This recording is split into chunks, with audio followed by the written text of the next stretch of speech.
How did Vladimir Putin come to power? Why has he ruled Russia for almost 25 years? Where did he get so much money and ambition? Why can't he be overthrown? Today, we will talk about how the former strongman managed to get and keep power in such a large state as Russia. Make yourselves comfortable. Don't forget to like this video and subscribe to the channel. Let's go! Today, Vladimir Putin is one of the most popular politicians in the world. The Economist has dedicated its prophetic covers to him many times. Pop culture objects and even works of art are created with him. After Russia's invasion of Ukraine, his face began to appear on the streets more and more often, somewhere in agreement and somewhere in protest. But what do we really know about Vladimir Putin? He was born on October 7, 1952 in the USSR. His hometown is Leningrad, which is now called St. Petersburg. After university, he served as a KGB foreign intelligence officer for 16 years, including 6 years in Dresden. When he returned to the USSR, he worked as an advisor to Anatoly Sobchak, chairman of the Leningrad City Council. He is the father of famous Russian socialite Ksenia Sobchak. Putin quit the KGB when the Soviet Union collapsed in 1991. Then he went on to pursue a career in politics and moved to Russia's capital, Moscow. All of Russia learned about him in 1999, when President Yeltsin resigned and appointed Putin as his temporary successor. Citizens elected him president of Russia on March 26, 2000. Many believed that he was simply lucky to be in the right place at the right time. Putin began to surround himself with loyal friends from the very beginning.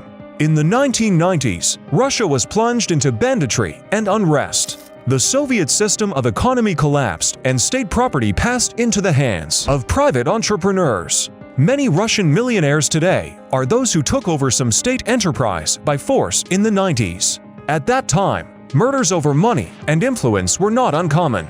Putin knew this well and did not trust strangers. When he got power, he gave the leadership of the most important enterprises and regions to his friends, even if they were far from politics. At that time, Russia was finally starting to come out of the crisis of the 90s. Foreign trade was getting better. People were finally living well, so they did not notice Vladimir's cunning tricks. For example, now the huge Rostec Corporation is run by Sergei Chemezov.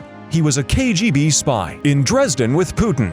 Another scout, Nikolai Tokarev, runs the world's largest oil pipeline company, Transneft. Putin's friends populate all the big companies and government posts. As a sign of gratitude, they never argue with him. All the president's decisions are approved. Putin consolidated his influence by participating in the Second Chechen War in 2000. Putin brought in peacekeeper troops who supposedly helped to restore order among the Islamist riots. This is how he gained support from the Caucasus, Chechnya, and Dagestan. Now he is actively supported by Ramzan Kadyrov and his troops. Chechnya is a Russian republic with very strict rules. Many Russian journalists tried to tell the whole truth about the Second Chechen War, but they were brutally attacked or killed. The case of Anna Politkovskaya, a journalist for Novaya Gazeta, has never been solved. After traveling to Chechnya, she was killed in the elevator of her own house. Intimidation is another tool of Vladimir Putin's policy. This is how he fights the most dangerous enemies of his power. For example, later his opposition leader Nemtsov was killed right outside the Kremlin. He was very much loved by the Russians. This case has not been solved either. Now Putin's opposition figure, Alexei Navalny, is serving his terrible sentence. Vladimir Putin frightens not only those in power, he frightens ordinary citizens as well. Very strange laws are constantly appearing in Russia. People are imprisoned for giving a like to a bad publication. Putin recently passed a law banning LGBT people. Everyone knows that Russian prison is a hell. Lawlessness and violence reign there. Prison warders allow themselves absolutely everything. At the same time, Putin is trying to appease his citizens. In Russian provincial towns, many people like Putin because he is shown on TV only from a good side.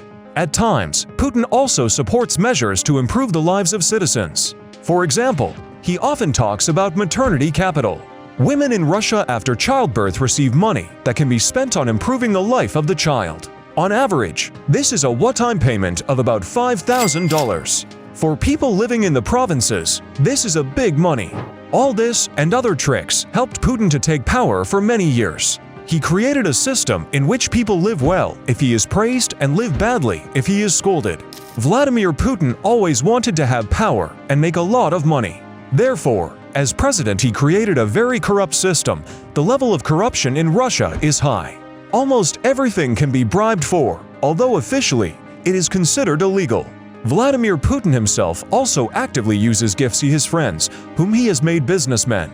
Independent Russian journalists have been risking their lives for years to create exposes about Putin's luxury villas and yachts. Under no circumstances could he afford such luxuries with official money. This is all stealing from ordinary Russian citizens. People began to voice their discontent more and more, and opponents of his party, such as Alexei Navalny, emerged. Putin was afraid that everything would be taken away from him when he left the presidency. Under the old rules, a Russian president could be in power for 4 years and be re-elected once in a row. Putin's second term was coming to an end, and in 2020 he decided to amend the constitution of the Russian Federation. He zeroed out his term in power and extended the presidential rule from 4 to 6 years. Thus, he created for himself another whole 12 more years at the head of Russia. People actively oppose Putin and his laws. But for a long time now, all elections have been fabricated and dissenters are quickly sent to the dreaded Russian prison.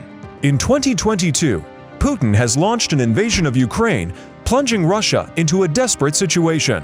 TV shows support for the president, but in fact, most people disagree with Putin's regime. So why does Putin have so much influence abroad? All the time, Putin has been investing a lot of money in the development of the defense industry. Russia has a really high level of education.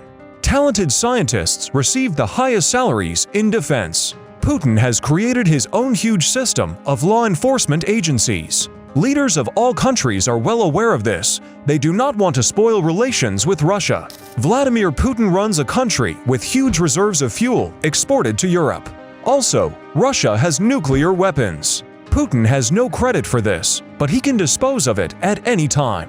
Vladimir Putin was lucky to be in the right place during the turmoil in Russia. He managed to surround himself with loyal friends and thus control all of Russia's most important regions and businesses. He has intimidated government officials and ordinary citizens, rigged his elections, and created monstrous laws. He regularly uses the money of his friends and his citizens, getting richer and richer every day. Putin got a country with colossal fuel reserves and nuclear weapons, because of which even the most powerful countries do not fight with him. Subscribe to our channel and put a like on this video to learn interesting facts about Russia. Thanks for watching. See you all later.